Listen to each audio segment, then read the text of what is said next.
So we are on YouTube. We are ready when you are, Chair LeBret. Good evening.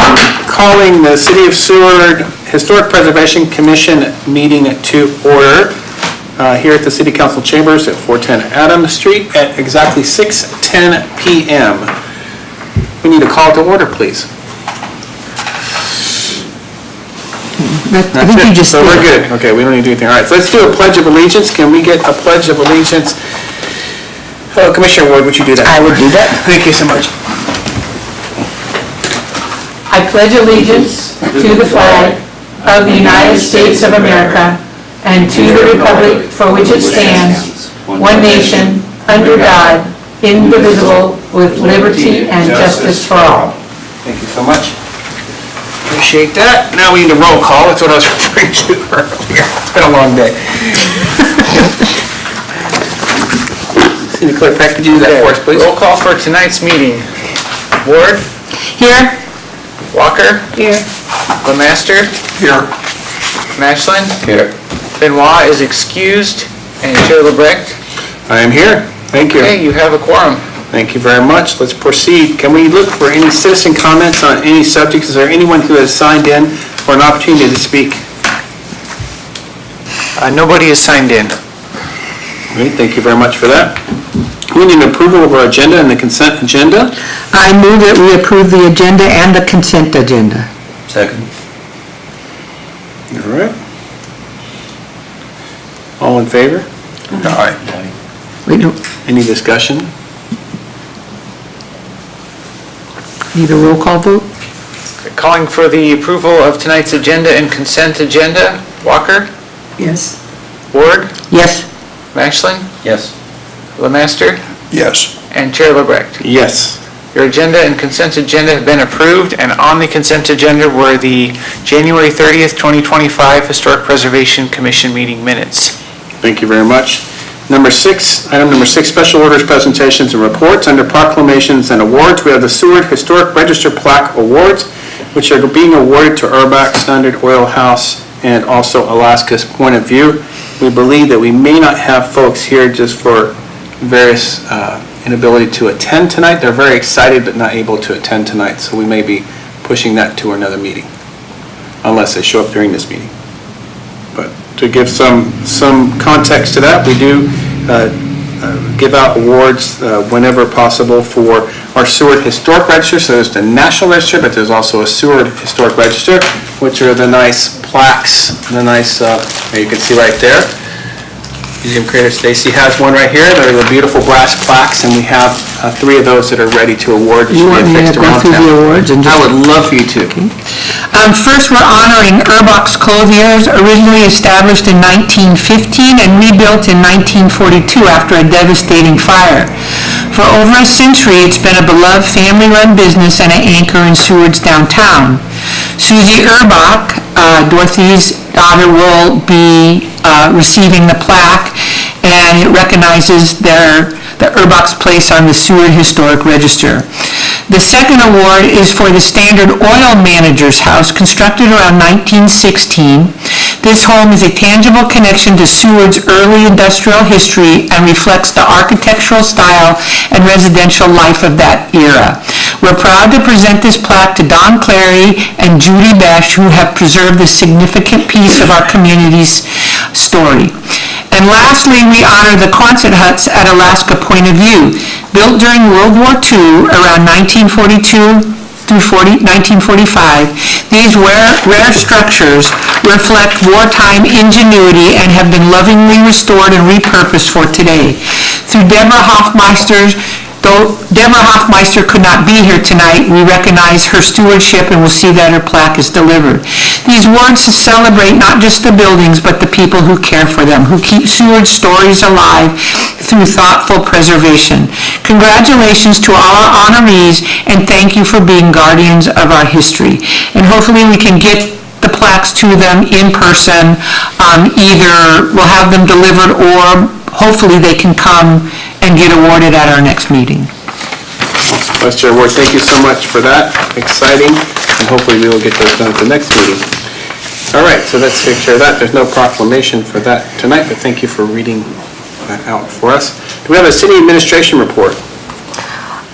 I just would like to say thank you for bringing your materials on time and making my life a little bit easier. So, that's it. Awesome, thank you. As far as the chair report, I don't have a lot, but I just want to really note that as we walked through Hoben Park today with our museum curator, with Vice Chair Ward, and with Carl from Storm Chase, it was really exciting to just hear how invigorated the city is and how supportive the city is of our historic preservation efforts. We were talking not only about that project, but various little other projects, whether it was the fountain or new benches, or we're always thinking now about what the next idea is, or St. Peter's, or all those things. So there is, I would say, just a marked, really excitement that's there. I've been on the commission for, I don't know how long, I've been out 5-6 years for a while. And I have seen from the work that was done before us with the historic preservation plan and was done by all the former commissioners and so on, and the current commissioners, I've just really seen support of the city in us preserving our history and understanding both the economic and cultural impact of that.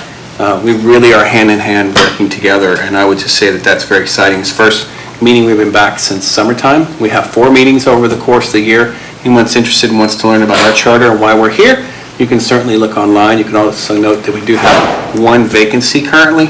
We'd love to fill that. We've done a really good job of having a full quorum and a full commission here for the last few years, and we'd love to continue that. So anyone's interested, but just know there's a lot of excitement and a lot of really good work being done by the commissioners that sit to my right, to my left. And thank you so much for the support from the city, from our city clerk, from our museum curator, and from everyone else. Thank you for that. All right, we have a report on the historic preservation Facebook page. This is on page 3 of the packets. I think this is probably, Mary Ann probably This put is this in. Mary Ann. And she's out sick, I think. She is. I did talk to her because I work with her to post on the Facebook page. And really just to kind of summarize it in a sentence or two, this summer is always the best time. It gets a lot of engagement, especially for posts about Mount Marathon. People go to that Facebook page to get more information about the Seward Historic Walking Tour. And every time I check it, I always have 30+ notifications. So there's been a lot of likes, there's a lot of dialogue that starts in the comments between not only citizens of Seward, but the state of Alaska itself. So people always go, I remember that. I can't believe that's now such and such. So it's been really great. Marianne is very thoughtful with her Facebook posts, and her and I will be working on finishing up the year and getting new ones created for 2026. I'm looking at the overview, and it says approximately 3,700. That's up from 3,000, so that's 700 more than we've had. The other thing I noticed, she said page reach, notable increase indicating broader audience exposure and new followers. So we have 1,051 followers. That's up to, it's building. It's been steadily increasing over time. So that's, Yes. I mean, it's. I think there's a lot of organizations here in town that I think we're really clever in resharing different events, different posts, whether it be through the Historical Society. I know in my perspective, the Community Library Facebook page will always reshare. And most businesses up and down 4th Avenue follow it too. There's interest, and it's building. It's great. Question, does has the Facebook page only ever featured still photos? Has video ever been shared? The video from when I've been associating with HPC has consisted of the walking tour. She does have a post about that. Yes. And that connects it to the YouTube page. Awesome. So, I mean, do you have, Mary Ann would love, I think, help and I'm suggestions. just wondering if folks may have thought of taking clips of the tsunami film, you know. Yeah, no, I think that's, Whatever's allowable by copyright. it's real doable. Yeah, I think it's real doable. I think Mary Ann has been doing it for some time and would appreciate help. I'm not a computer person, so, but I think she could use some help, Absolutely. would be my sense of it. She does a good job. Thank you very much for that, and the kudos is well deserved.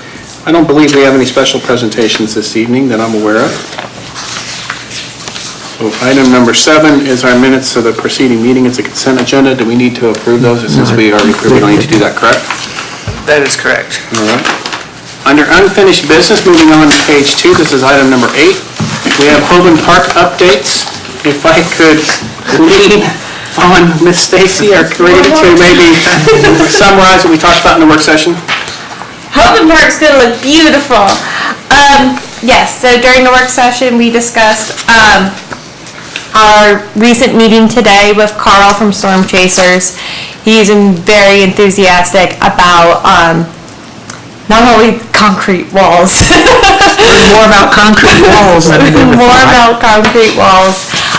He immediately could tell that the west end wall is the original concrete because there is severe damage to it due to water, due to corrosion.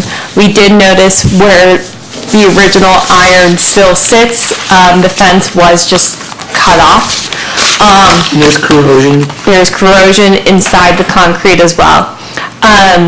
Then looking at the north face wall, we discussed the measurements that will be needed of the fencing, which we will be working with Parks and Rec.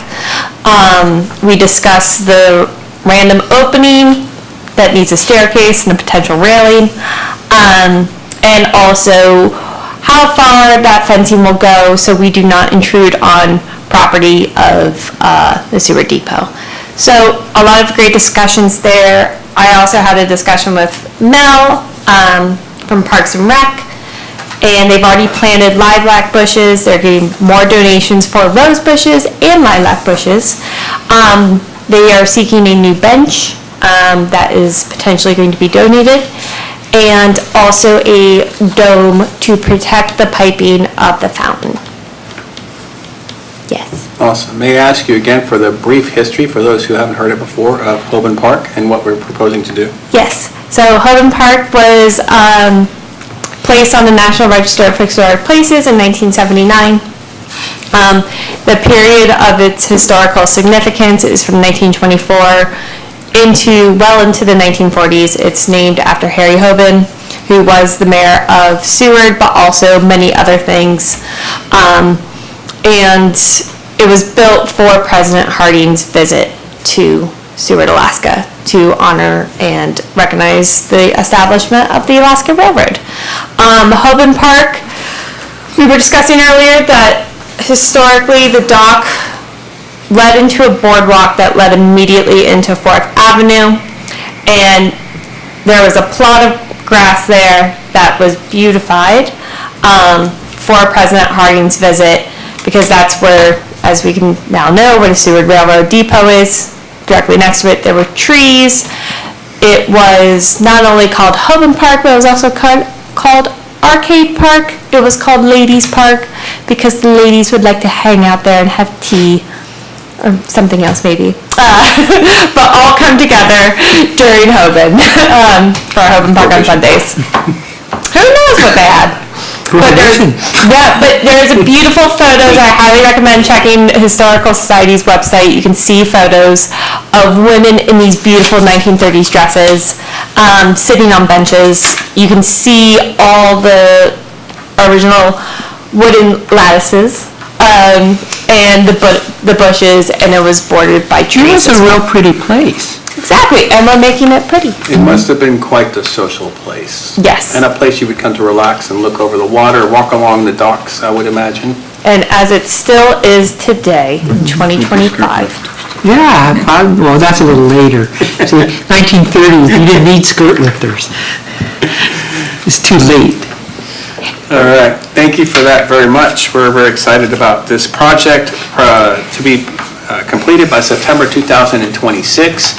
a successful grant written by you. I had a little part in it, but you really did a great job on that. That was a team was effort. a Thank team you all effort. for editing and looking over and contacting the right people. That's right. So the commission helped with that. We were able to get this CLG grant successfully accepted and continuing on, just like we did with the walking tour, into continuing to preserve our history. Pretty exciting. Speaking of preservation, how about an update on St. Peter's preservation plan by our parish lay leader Todd Mashlin and Mary Stacy? I remember what we covered at last meeting, but since then, we have upgraded the front entranceway, the stair deck front entrance has been... The staircase access. Has been refurbished. We attempted some landscaping. Hopefully, it'll take root for next year, but we got a late start on it. We've also received the letters of endorsement for our grant that is being submitted to the Rasmussen Foundation to supply funding for the level 1 HABs that we are working with Wasilla-based True North Solutions to complete as our launch pad for the overall renovation project. Is there anything more that? No, I think that kind of keeps people up to date. What I included in the packet, Todd did a wonderful presentation, and we combined our brains together to present to Rotary. And this is the presentation we came up with to kind of just give them visuals of the damage, both on the exterior and the TLC that is needed on the interior. And we kind of just mapped out the goals and the timeline and potential funding for St. Peter's. This can all change, and we go where funding is offered, we go to where funding is approved, but really our goals are for St. Peter's. So most buildings, including Hoben Park and the Seward Railroad Depot and such, each building should have a Historic American Building Survey report. Todd and I contacted the Library of Congress where they are held, and there were no documents whatsoever for St. Peter's Episcopal Church. 2 pages. 2 pages, and one of them is a photo. So, contacting True North Solutions, which is a cultural resource management firm up in Wasilla, they have done these, what they like to call a passion project, which this is. They've done it all throughout Alaska. They are great to work with. They've given us quotes, and in order for us to move forward, we should have these documents set, because these documents will then lead off. We can hand it over to a contractor. We can get CAD reports. We can get everything from the smallest details to what that attic looks like. And then also we're reaching out to the community.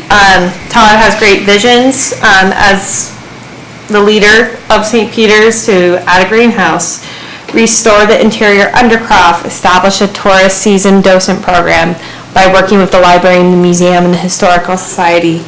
And also we have discussed with the Seward Community Health Center about making this place a destination shelter house after 2 tsunami warnings this past summer.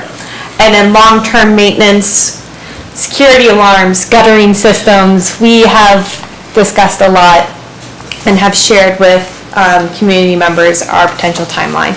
So that is our update thus far. The Rasmussen Foundation is our first goal, and to get a Tier 2 grant, and that is going to be submitted by September 31st. I just have something to add. Add. Just to let people know, that also includes the rectory. Yeah. Yes. We're looking at 2 buildings here.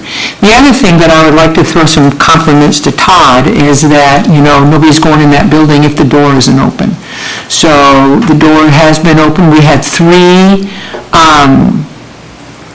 open houses, and each time, one was on what?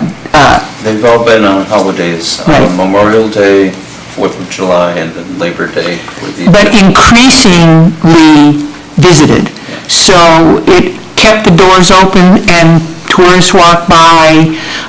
There were refreshments, and that kind of translated into a docent program.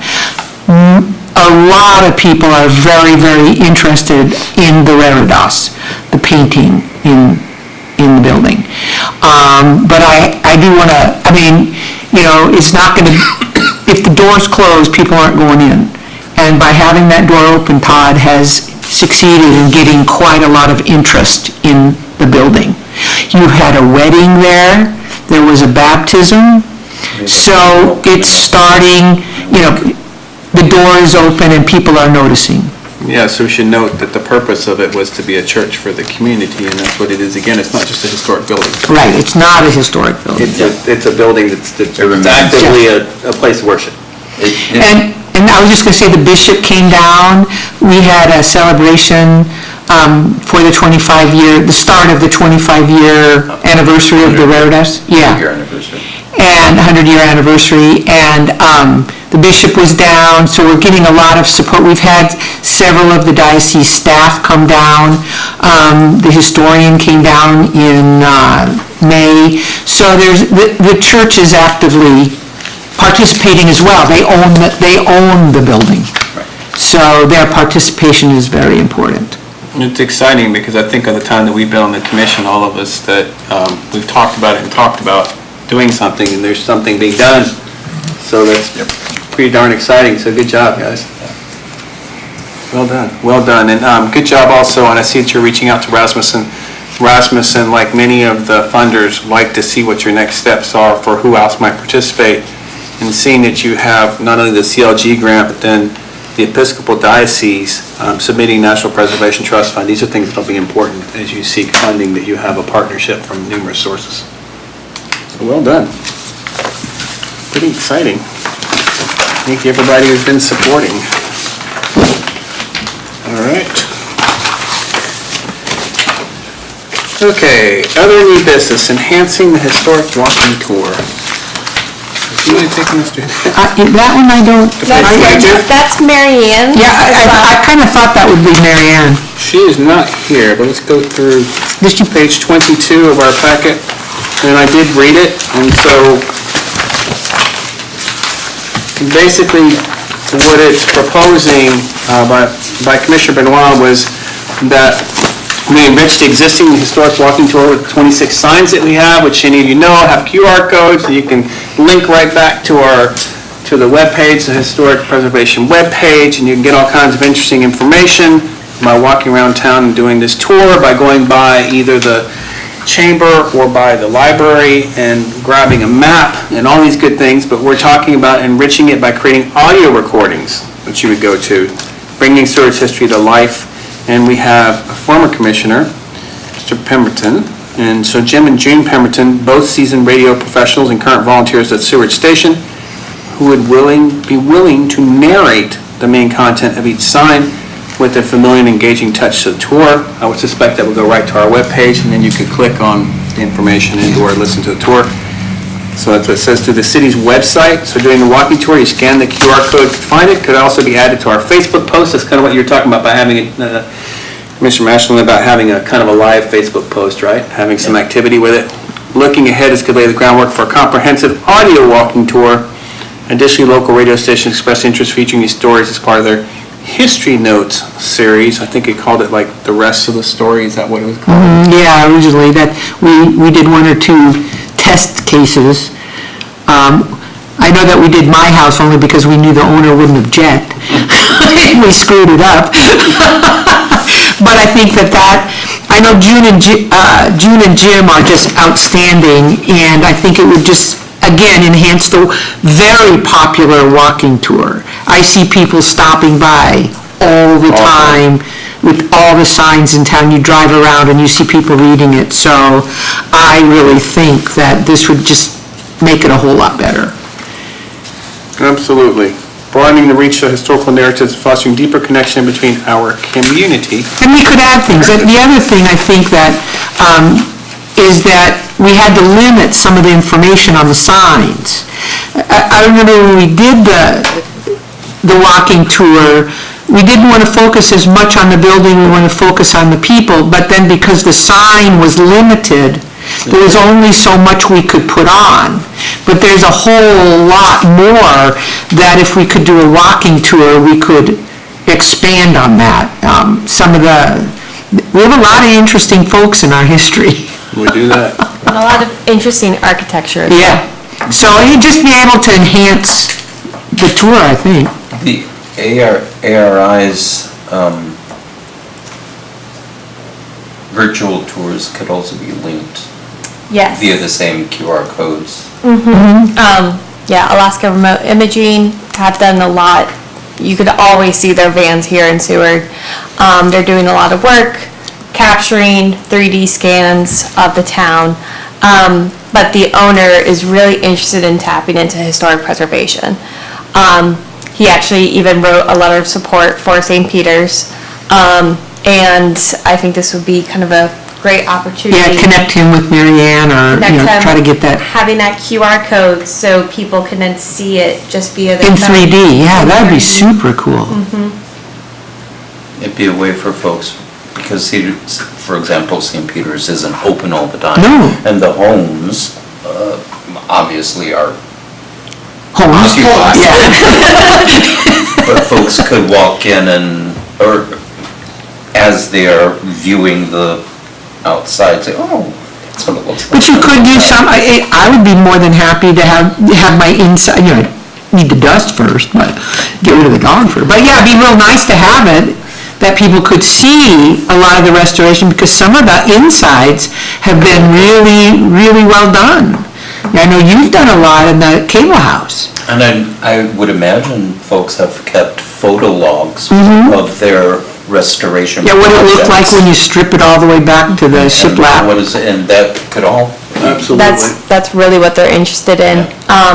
Especially, they have a lot of history nerds, just like me, that look for interior photos all the Yeah. time. And usually those are held by the homeowner. Yeah, So- it's really funny because I always tell people, I say, we took off the 80s, we took off the 60s, we took off the 40s, we took it all the way back to the original shiplap, and Claire Armanthe's original wallpaper was on the wall. It was still there, nobody took it off. And I have pictures, I have pieces of that wallpaper. So I'm sure I'm not the only one, so the whole process was really fascinating, It's pretty exciting. how you do it. Yeah, they, Because I don't believe in it, I would suggest with most of these homes in Seward, people don't take stuff off, they just keep adding. So all the original stuff is there, you just have to go after it. True that. There's a lot to be discovered. Well, I found stuff in the wall, and I found a Seward driver's license from 1920. That's awesome. Yeah, so just, it would be interesting, all that stuff, if that could be preserved and put on some kind of recording, that'd be great. Love it. All right. Your old furnace, that horrible. That thing has been there since the dawn of time. Number 10, informational items and reports. Reminder, meetings, our regular meeting and work session, next one is November 13th, 2025. A reminder, thank you for that all material need to be submitted by Wednesday, October 24th. No other items. Are there any citizen comments?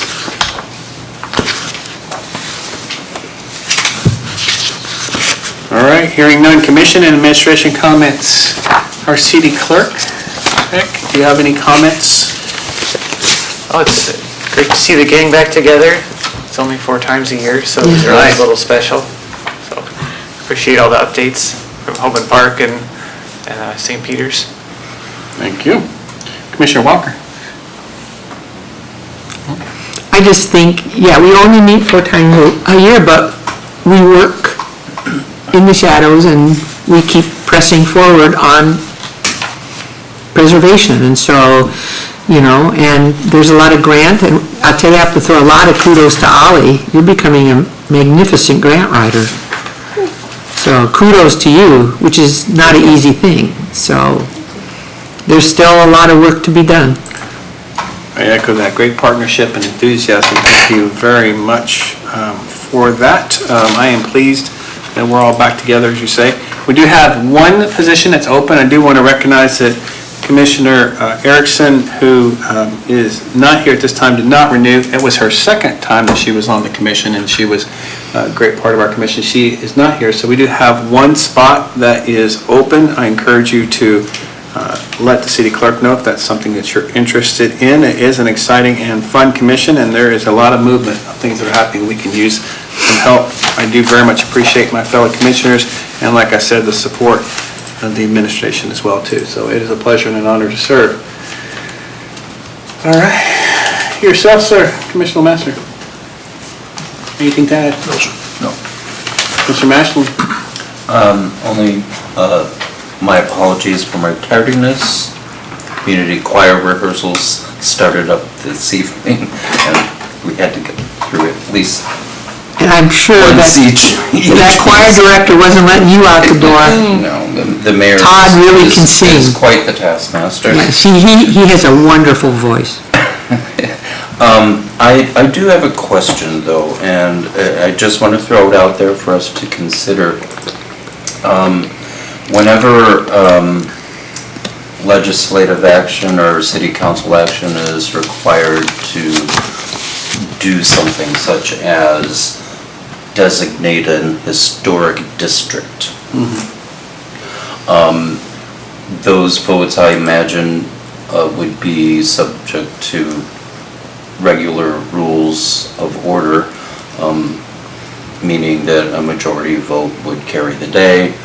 My concern is that if something touching upon historic designations of, say, the business district or Hoben Park, that a new majority on the city council might the next year change their minds. And I'm wondering if there's a legislative affairs person that we could engage to discuss ways to perhaps slow down any sort of reversals of decisions on those sorts of things. We're just talking about protection. Yeah.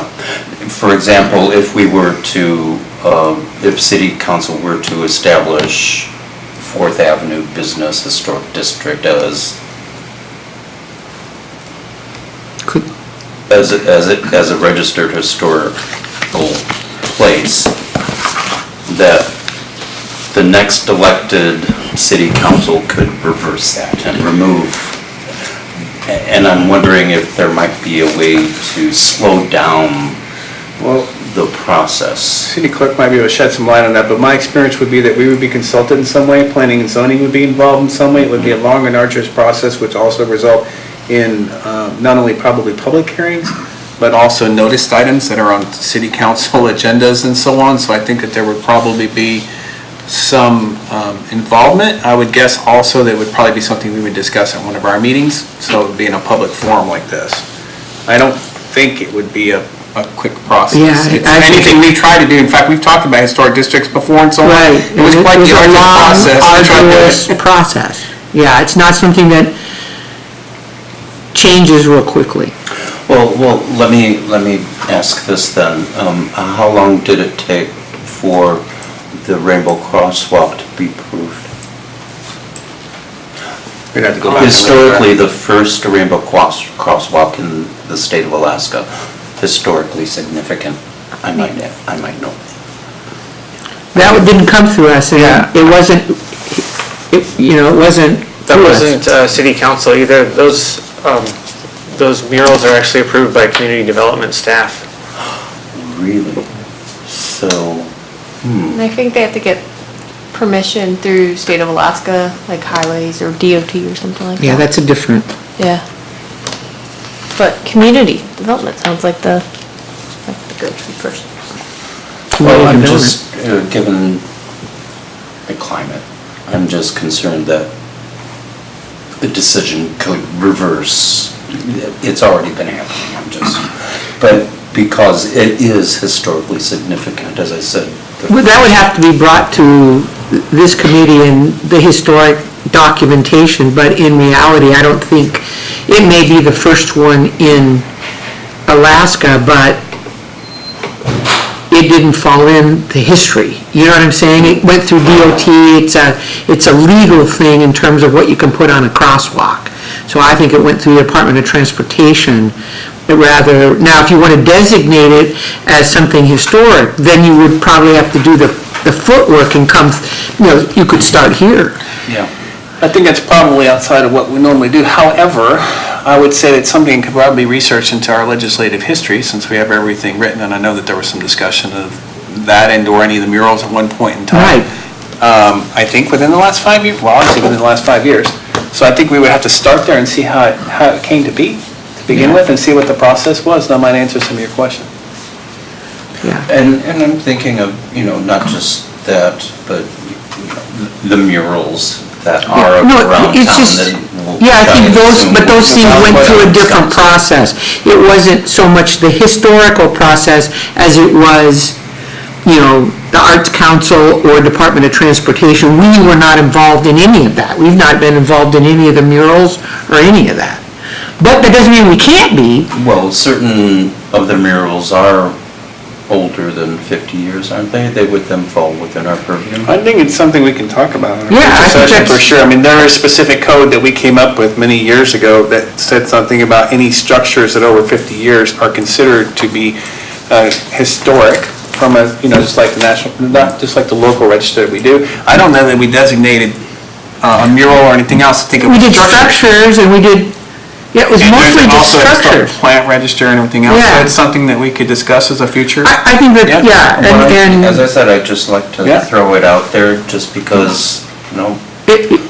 I But think that's- decisions made today can be undecided tomorrow. That's true. It just seems, maybe we should I- consider.